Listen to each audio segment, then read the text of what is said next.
बिस्मिल्लाहिर्रहमानिर्रहीम अस्सलाम वालेकुम। आप हमारा यूट्यूब चैनल देख रहे हैं। Welcome to my YouTube channel. आज हमारा लेक्चर नंबर 5 है। ये रिवीजन सेशन चल रहा है हमारा एफआईए की जॉब्स लिटरेसी मोबिलाइजर के हवाले से। आपको पता है कि कल हमारा उर्दू की ग्रामर सारी कंप्लीट हो गई थी सारी। मैंने आपको कहा था कि मैं आपको कॉन्फिडेंटली कह सकता हूँ कि उर्दू की जो ग्रामर हमने पढ़ ली है इससे बाहर आपका क्वेश्चन नहीं आएगा। उसके बाद आज हमने उर्दू की वोकैबुलरी स्टार्ट कर दी है। उसको ज़ख़ीरा अल्फाज कहते हैं उर्दू में वोकैबुलरी को। इसमें सबसे पहले आज हमने वाहद जमा क्लियर करना है। तो ये क्वेश्चन मैंने कुछ लिखे हैं वाहद जमा के, जब इसको पढ़ लीजिएगा। ये कोई मुश्किल काम नहीं है, 10 से 15 मिनट लगेंगे आपके, आप फिर सारे याद कर लेंगे। तो ये वाहद जमा के बाद और आज इंशाल्लाह ताला आपकी इंग्लिश की ग्रामर भी हमारी कंप्लीट हो जाएगी। आज हमारा आखिरी टॉपिक होता है सेंटेंस स्ट्रक्चर। सेंटेंस स्ट्रक्चरिंग बड़ा इंपॉर्टेंट टॉपिक होता है। आपके एफआईए के सिलेबस के अंदर भी लिखा हुआ है उन्होंने कि सेंटेंस स्ट्रक्चरिंग से हम आपसे क्वेश्चन पूछेंगे। इस तरह पीपीएससी के सिलेबस में लिखा होता है। तो आज हम जब वर्ब, वैसे तो हमने पढ़ना था वर्ब, एडजेक्टिव और एडवर्ब और इंटरजेक्शन वगैरह, लेकिन ये जो चीज़ें हैं ये मैंने इसलिए डिले की हुई थी। सेंटेंस स्ट्रक्चर सिर्फ इसी के ऊपर ही बेस करता है, वर्ब के ऊपर बेस करता है।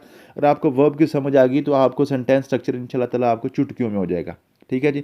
आज छोटा सा लेक्चर है, बिल्कुल शॉर्ट सा। आप इनको इंशाल्लाह ताला अगर आप ये लेक्चर अच्छे तरीके से सुन लेते हैं आपका सेंटेंस स्ट्रक्चर इंशाल्लाह ताला कवर हो जाएगा। और कल से उर्दू की वोकैबुलरी के साथ साथ इंग्लिश की वोकैबुलरी भी हम साथ शुरू कर लेंगे। और जो नेक्स्ट हमारा जो होगा नेक्स्ट शेड्यूल ये होगा आदफ अल्फाज और मुतज़ाद अल्फाज और मुहावरे कहावतें वगैरह ज़रूर मिसल पढ़नी है। और साथ जो है ना ये पूरा वीक नेक्स्ट हम चलेंगे। कल तो आपको पता है संडे या संडे हम ऑफ करते हैं, तो उसके बाद नेक्स्ट हमारा वीक जो होता है वो उर्दू और इंग्लिश के वाले से भी, इंग्लिश के भी वोकैबुलरी, सिनोनिम, एंटोनिम और इडियम्स के वाले से काम करेंगे। और साथ हम 15 से 20 क्वेश्चन डेली के ना 15 से 20 सेंटेंस आपके जो आपके पास पेपर्स में आ चुके हैं। ठीक है, मैं पेपर के साथ आपको मेंशन कर दूंगा कौन से पेपर में कौन सा क्वेश्चन आया हुआ है। 15 से 20 सेंटेंस डेली के कर लिया करेंगे तो आपको ये अंदाज़ा हो जाया करेगा कि सेंटेंस स्ट्रक्चर किस तरह वो पूछता है। ठीक है, तो आज सेंटेंस स्ट्रक्चरिंग के लेक्चर आप सुन लेगा। तो सेंटेंस स्ट्रक्चरिंग के वाले से सबसे पहले जो चीज़ आपने याद करनी होती है, सिर्फ इसकी तरतीब याद करनी है, सब्जेक्ट, वर्ब और ऑब्जेक्ट। ठीक है, किसी भी सेंटेंस को देखने के लिए सबसे पहले आपने उसका वर्ब देखना होता है। अगर आप वर्ब तलाश कर लेते हैं, वर्ब को सर्च कर लेते हैं किसी भी सेंटेंस में कि इसमें वर्ब क्या है, तो उसके बाद सारी चीज़ें सर्च करना आसान हो जाती हैं। अगर आप वर्ब को सर्च कर लेते हैं तो फिर आप हमेशा याद रखिएगा वर्ब से पहले जो नाउन या प्रोनाउन आपको नजर आए वो आपका सब्जेक्ट होगा। वर्ब के बाद आपको जो नाउन या प्रोनाउन नजर आए वो आपका ऑब्जेक्ट होगा। ठीक है, नाउन प्रोनाउन आपको पता है, ये मैंने आपको पढ़ा दिया है। किसी भी चीज़ का नाम जो होता है वो नाउन होता है। अली हो, अकरम हो, आलिया हो, पुलिस हो, मीन के नाउन की सारी एग्जांपल आपने इसकी टाइप्स आपने पढ़ ली हैं। और आपका प्रॉपर नाउन है, कॉमन नाउन है, कलेक्टिव नाउन है, कंक्रीट नाउन है और आपका जो है ना आपका एब्स्ट्रैक्ट नाउन है, मटीरियल नाउन वगैरह। ठीक है, उसके बाद आपके जो है ना ये पहली बात आपने जो याद करी, दो चार मोटे मोटे रूल हैं इंशाल्लाह आज आपने पढ़ने हैं तो आपके सेंटेंस स्ट्रक्चरिंग कवर हो जाएगी। सबसे पहले आपने क्या याद कर लिया जी, किसी भी सेंटेंस का जो वर्ब होता है ना, वर्ब, ये हम हमेशा याद रखिएगा। सब्जेक्ट जो होता है ना, सब्जेक्ट और ऑब्जेक्ट ये वर्ब के होते हैं, सेंटेंस के नहीं होते। अगर वो पूछा ना फॉर एग्जाम्पल को लिखा होता है ही ड्रिंक्स वाटर, वो कहता है इसमें बताएं जी इस सेंटेंस का सब्जेक्ट क्या है। और भाई सेंटेंस का सब्जेक्ट नहीं होता, सब्जेक्ट हमेशा वर्ब का होता है। ये जो वर्ब है ना, वर्ब, इस वर्ब से पहले आने वाला नाउन या प्रोनाउन आपका सब्जेक्ट होगा, वर्ब के बाद में आने वाला आपका ऑब्जेक्ट होगा। ठीक है, ये सेंटेंस का सब्जेक्ट या ऑब्जेक्ट नहीं होता, वर्ब का सब्जेक्ट या ऑब्जेक्ट होता है। ठीक है जी, समझ आ गई। ये जो काम है ना, इस काम को करने वाला कौन है, वो आपका सब्जेक्ट है। किसके ऊपर काम हो रहा है वो आपका ऑब्जेक्ट है। ठीक है जी, समझ आ गई, क्लियर होगी बात।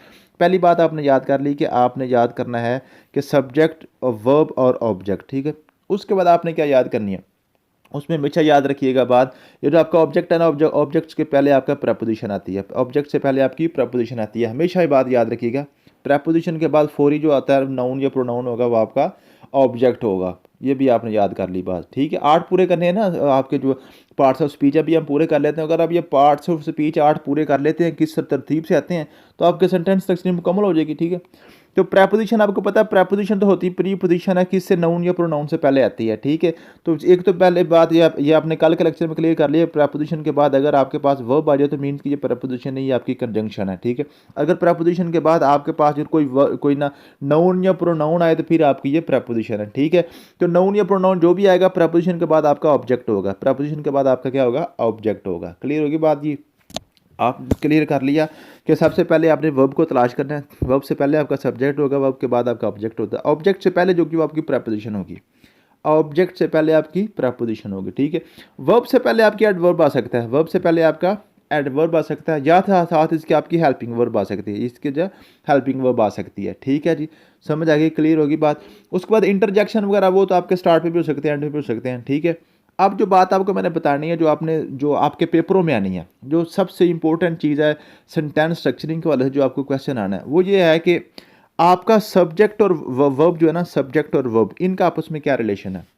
हमेशा बात याद रखिएगा, अगर किसी सेंटेंस में आपका सब्जेक्ट सिंगुलर है, सब्जेक्ट आपका सिंगुलर है, तो आपकी वर्ब भी आपकी सिंगुलर यूज होगी, वर्ब भी आपकी सिंगुलर यूज होगी। अब इसमें क्या है, ये वर्ब की first form, second form, third form या जीरेंड फॉर्म, जो कंटिन्यूस फॉर्म इसको आईएनजी वाली हम कहते हैं, तो उस पे अभी नहीं आपने जाना। अभी जस्ट हमने सिंगुलर और प्लूरल की पहले बात कर लेनी है, ठीक है। उसके बाद उनकी जो first form, second form, third form, वो टेंस के वाले से चीज़ें होती हैं, तो वो तो बिल्कुल बच्चों वाला काम है, आपको पहले भी आता है। अगर ना भी हुआ तो मैं आपको समझा दूंगा, एक दिन लगता है वो, ठीक है। अब यहाँ पर जो बात आपने याद करनी है, सब्जेक्ट और वर्ब, सबसे पहले आपने वर्ब देखनी है, वर्ब वर्ब, ठीक है जी। काम क्या है, उस काम के अकॉर्डिंग आपने अपना सब्जेक्ट देखना है। अगर आपका सब्जेक्ट सिंगुलर है तो आपकी वर्ब भी सिंगुलर यूज होगी किसी भी सेंटेंस में। अब आपको मैं बताता हूँ, और सब्जेक्ट और वर्ब का जो सिंगुलर और प्लूरल का जो रूल है ना, वो आपका उलट है। जैसे फॉर एग्जांपल आपके पास क्वेश्चन होता है ना कि आपके पास है फैन, ठीक है जी। तो फैन का ये आपके पास सिंगुलर है ना, इसको हम प्लूरल बनाने के लिए फैंस कर देते हैं, एस या ई एस लगा देते हैं। मीन्स के सब्जेक्ट को, सिंगुलर को आपने प्लूरल बनाने के लिए एस या ई एस लगाना होता है, यही है। लेकिन जो वर्ब है ना, वर्ब इसके उलट है। अगर फॉर एग्जांपल आपके पास लिखा हुआ है ना राइट, राइट आपके पास लिखना, ठीक है जी, ये आपकी एक वर्ब है, ठीक है। आप राइट के साथ एस लगा देना, राइट के साथ एस लगा दो, ये आपकी सिंगुलर वर्ब हो जाती है। वर्ब को आप जब एस या ई एस लगाएंगे, ये सिंगुलर वर्ब बन जाएगी। अगर आप सब्जेक्ट के साथ, सॉरी सब्जेक्ट कह रहा हूँ, नाउन के साथ, ठीक है, नाउन के साथ, नाउन के साथ आप जो है ना, या सब्जेक्ट, चलो सब्जेक्ट इसको बोल लें, सेंटेंस के वाले से बात कर रहे हैं, तो जब आप इसके साथ एस या ई एस लगा देते हैं, तो फिर आपके पास ये सब्जेक्ट आपका जो आप बन जाता है, प्लूरल बन जाता है, ठीक है। आप इसको एग्जाम्पल समझ लें, जब बिल्कुल सिंपल सिंपल एग्जाम्पल से हम शुरू करेंगे। फॉर एग्जाम्पल कहता है जी, he plays cricket, he plays cricket.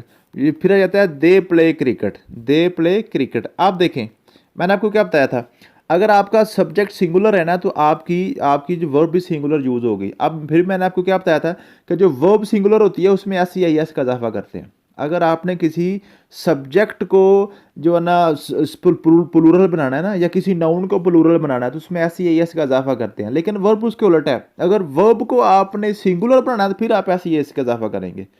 समझ आ गया जी। अब देखें दे, अब आज दे हमारे पास सब्जेक्ट आपका प्लूरल आ गया था ना, इट मीन्स कि हमें जो है ना वर्ब भी प्लूरल चाहिए थी, वर्ब भी आपको प्लूरल चाहिए था। तो आप वर्ब प्लूरल बनाने के लिए हम क्या करें, एस को खत्म कर देंगे, प्ले कर देंगे, ठीक है। समझ आ गया जी। सब्जेक्ट को प्लूरल, सिंगुलर से प्लूरल बनाने के लिए एस या एस का इजाफा किया जाता है। वर्ब को आपने सिंगुलर से प्लूरल बनाने के लिए एस या एस को ख़त्म किया जाता है, ठीक है जी। समझ आ गई है। यही बार बार की चीज़ें आपसे यही पूछेगा कि जो है ना, इसमें सब्जेक्ट आपका जो है ना वो सिंगुलर लगा देगा, तो आपकी जो वर्ब है उसको प्लूरल लगा देगा, ठीक है। या सब्जेक्ट को आपका प्लूरल लगा देगा, आपकी जो है ना उसको, आपकी वर्ब को जो ना सिंगुलर लगा देगा। तो यही आपसे बार बार चीज़ें पूछेगा, तो आपको कंफ्यूज करने की कोशिश करेगा। तो सबसे पहले आपने याद करें सब्जेक्ट, वर्ब और ऑब्जेक्ट। उसके बाद ऑब्जेक्ट से पहले आपकी प्रपोजिशन आती है, प्रपोजिशन के बाद हमेशा आपका ऑब्जेक्ट आता है, ठीक है। वर्ब के साथ आपका एडवर्ब आ सकता है, ठीक है। और एक और बात आपने याद करनी है, आम तौर पे जो है ना, बल्कि मोस्टली जो आपका एडजेक्टिव होता है ना, एडजेक्टिव या भी ऑब्जेक्ट से पहले ही आता है, एडजेक्टिव भी आपके ऑब्जेक्ट से पहले आता है। एडजेक्टिव की एक और, आप ये बिल्कुल एडजेक्टिव जो है ना, एडजेक्टिव और प्रपोजिशन की निशानी बिल्कुल सेम है। एडजेक्टिव और प्रपोजिशन हमेशा याद रखिएगा, ये नाउन या प्रोनाउन के साथ आता है, नाउन या प्रोनाउन के साथ ही आता है। नाउन या प्रोनाउन आपको पता है, या सब्जेक्ट हो सकता है या ऑब्जेक्ट हो सकता है, ठीक है जी। समझ आ गई है। तो जो एडजेक्टिव है, आपने सब्जेक्ट या ऑब्जेक्ट से पहले जो चीज़ होगी वो आपकी एडजेक्टिव होगी, ठीक है जी। जो तो आपकी जो प्रपोजिशन और एडजेक्टिव की बिल्कुल निशानी आपकी सेम समझ लीजिए, ठीक है। और कंजंक्शन मैंने आपको बताया हुआ है कि अगर आपका जो वो कल के लेक्चर में कवर हो गया था, ठीक है। अगर आपका टू है, एन है, इन है, इसके बाद कोई वर्ब नज़र आ रही है, तो फिर आप ये कंजंक्शन है। अगर इसके बाद आपको सब्जेक्ट या ऑब्जेक्ट यानी कि नाउन को यूज़ आ रहा है, या प्रोनाउन आपको नज़र आ रहा है, फिर आपको ये प्रपोजिशन है, ठीक है। तो यही आपकी बार बार चीज़ें इसमें जो ना होंगी। और सबसे इम्पोर्टेंट जो चीज़ है, आपने सब्जेक्ट को सिंगुलर या प्लूरल होने का आपने फैसला करना होता है, ये सिंगुलर है या प्लूरल है। सब्जेक्ट को सिंगुलर या प्लूरल मानने के लिए ये आपके जो है ना प्रैक्टिस सेशन चलेंगे, ठीक है। जब नेक्स्ट वीक हम पढ़ेंगे ना इसको, बार बार हम पढ़ेंगे इन चीज़ों को, तो आपकी सारी चीज़ें कवर हो जाएंगी, ठीक है। तो आज के लिए सिर्फ आपने यही करना है, ये जो हमारे आज नोट्स मैंने आपको शेयर कर दिए, 5 लेक्चर मुकम्मल हो गए हैं इस हफ्ते के। तो यही नोट्स आपने सारे के सारे अच्छे तरीके से, ईमानदारी से, ऑनेस्टली, हार्ड वर्किंगली आपने इसको याद करना है। कल आपको ऑफ होगा, कल छुट्टी है, आपको पता है संडे को हम छुट्टी करते हैं, तो मंडे को आपका टेस्ट होगा। तो यही 5 लेक्चर से आपका आपने टेस्ट होना है, ठीक है। और आपकी ना इंग्लिश की ग्रामर सारी कंप्लीट है और उर्दू की ग्रामर भी सारी आपकी कंप्लीट है। अब आप अगर इसको अच्छे तरीके से कर लेते हैं, अगर आपने पहले लेक्चर नहीं देखे, सारे लेक्चर का लिंक मैं डाल दूंगा इसी वीडियो के डिस्क्रिप्शन में, अच्छे तरीके से याद कर लें इसको, अच्छा समझने के, पंजाबी में कहते हैं घोटा लगा लें। तो नेक्स्ट आपके जो प्रैक्टिस सेशन चलेंगे ना, जो आपके इंग्लिश और उर्दू के वाले से, जो आपको पास्ट पेपर के क्वेश्चंस करने हैं, तो आप इंशाल्लाह ताला फटाफट वो करते जाएंगे। थैंक यू सो मच, मिलते हैं नेक्स्ट वीडियो में। अल्लाह हाफिज़।